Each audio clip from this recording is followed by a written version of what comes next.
there's this idea in the Old Testament that the fear of God is the beginning of wisdom.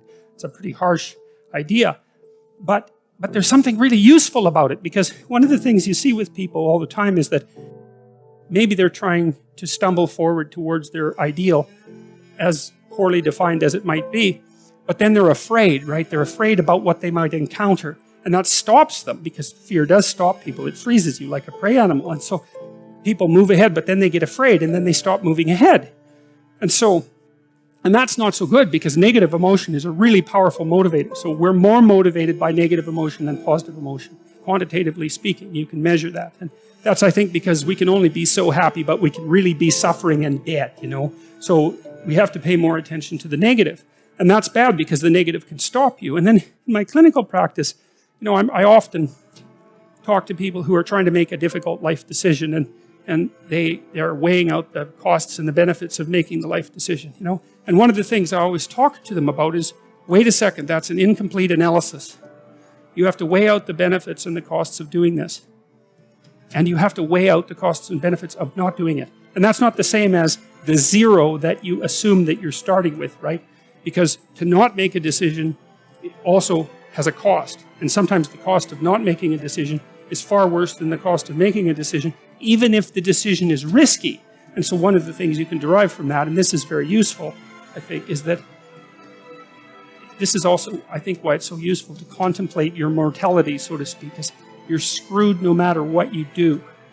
You know, and that actually frees you, is that you have path A that has catastrophes, and you have path B that has catastrophes, and you don't get to have the no catastrophe path, but you get to pick which one. And that's really something, because if you know that there's terrible risk associated with everything that you do and don't do, then you can afford to take some risks, because you're not, you know, and this is all within the arc metaphor.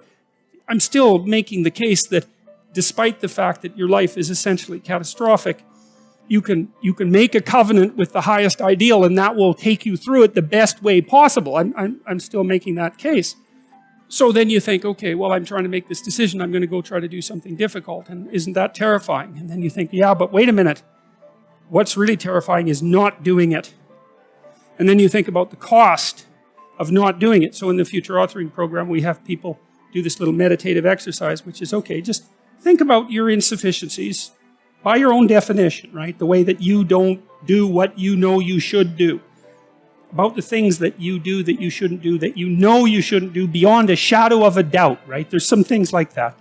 And that's bad habits and poor aim and all of the resentment and hatred and aggression and unresolved conflicts and all those things that are dementing you and warping you, and then think, okay, those things get the upper hand, man. They get the upper hand, and they take you the worst possible place you could go in the next 3 to 5 years. What exactly does that look like? And so you sketch all that out, and you think, hey, I don't want to go there.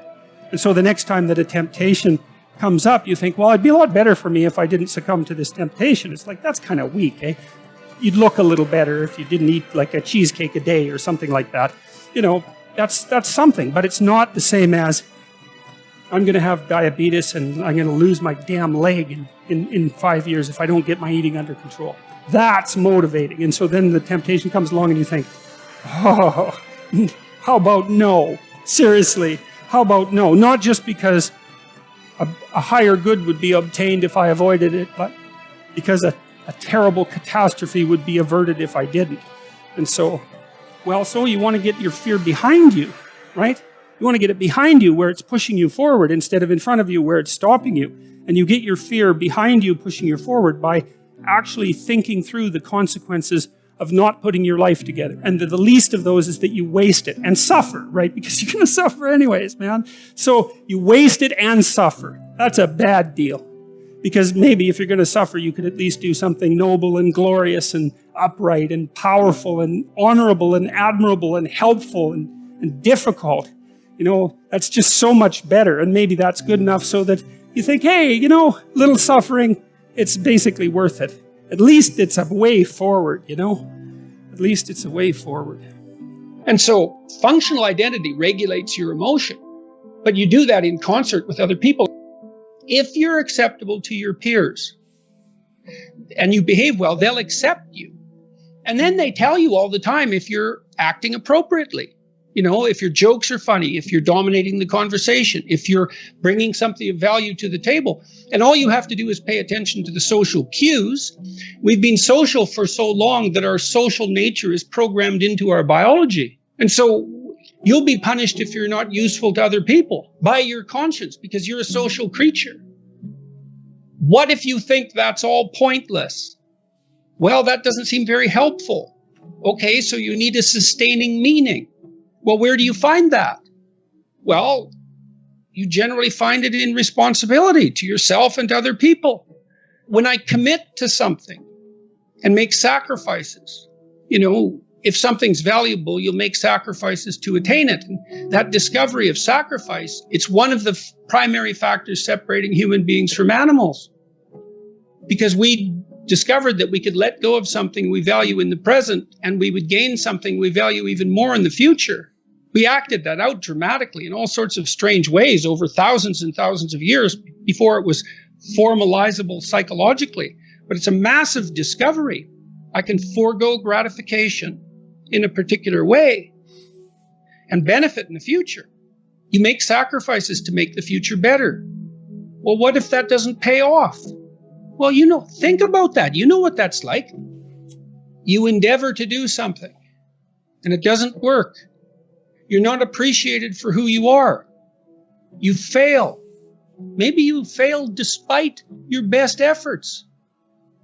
Well, are you rejected by God? Well, it's as if you're rejected by God. Does it make you resentful? Does it make you bitter? Does it make you want to pull down the successful? The answer to that happens to be yes. You know, it's harsh that the rewards of life are indiscriminately distributed. It's hard on everyone, but it doesn't help. It doesn't help to become bitter. And it's not like I don't understand the temptation. And I see this in this culture war. I see this resentment. It colors the definition of identity. This attack on meritocracy. It's an attack on merit itself. You're lucky that there's such a thing as a job, or better yet, a career. You're lucky that there's such a thing as friendship, as marriage. All of these social institutions. And how do we know when something needs to be changed? We don't know. So we have to argue about it. And in order to argue about it effectively, we have to be able to talk to each other across our identity boundaries. And then we can decide, well, should this be maintained or should this be transformed? We have to strive not to be wretched. There's something that doesn't seem fair about that. Why couldn't we just be happy being who and what we are?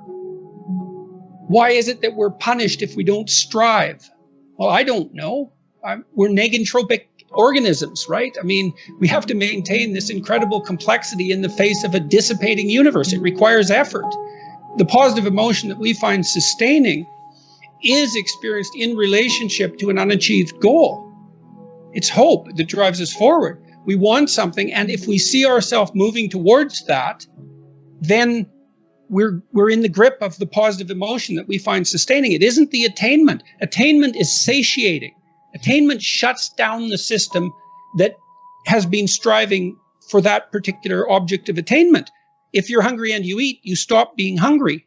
Now, that's good because the hunger is gone, but that whole frame disappears. You can no longer strive within that frame, and you need a new frame to strive towards. Don't you have a conscience? Doesn't it bother you? And then, can you control it? And the answer to that is almost inevitably no. It calls you to account. And why? Well, because you've deviated from the ideal. Whose ideal? An ideal that's making itself known within you, at least insofar as the objection arises. You wake up at 3 a.m. and torture yourself for your iniquities. And you would think, well, I could just shut that off. It's me, after all. But you can't shut it off. You're nothing compared to your conscience. Now, it's strange because you can ignore it. You can not live according to its dictates, but it's not going to leave you alone. I took what I learned about what happened in the Second World War seriously. It's like, wow, we can be really bad. We should do something about that. Like, that was unacceptable.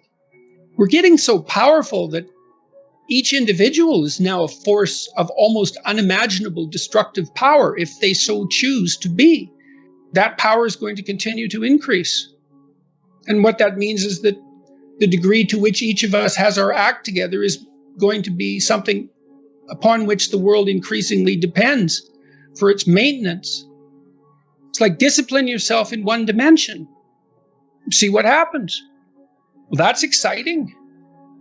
I don't understand, really. And it's really killing me, I think. I might mean that literally. I don't understand why I'm so controversial. I can't figure that out. It's very distressing to me. I'm ashamed, of what's happened to me. What do you mean? And I'm very hurt. I'm a very destroyed person in many ways. And so I feel unworthy. Unworthy of what? Oh, you name it. I hope people find it useful. I hope it alleviates some unnecessary suffering. That's the goal. I'm very fortunate in that regard. I get letters from people all the time that they open up their hearts. It's really something. But I am somewhat nonplussed, let's say, for all this work. I'm pretty broken. It's not easy to know what to do with, the cheers of 1 million people. It's overwhelming. It's dangerous. I don't think I've unfairly benefited from it. I'm not a hedonistic person. My lifestyle hasn't changed. I think there's more of me outside of me now than there is inside of me. When I put those first videos up, this was bothering me, this piece of legislation. And I talked to my wife and my son sort of casually. I said, well, I'm going to make these videos, see what happens. And famous last words. The best we have might not always work, but it's still the best we have. And the fact that it might not work doesn't mean we should throw it away. It's still the best we have. Everyone dies, and so we fail in some sense. The fact that a symphony ends doesn't mean that it wasn't worth listening to.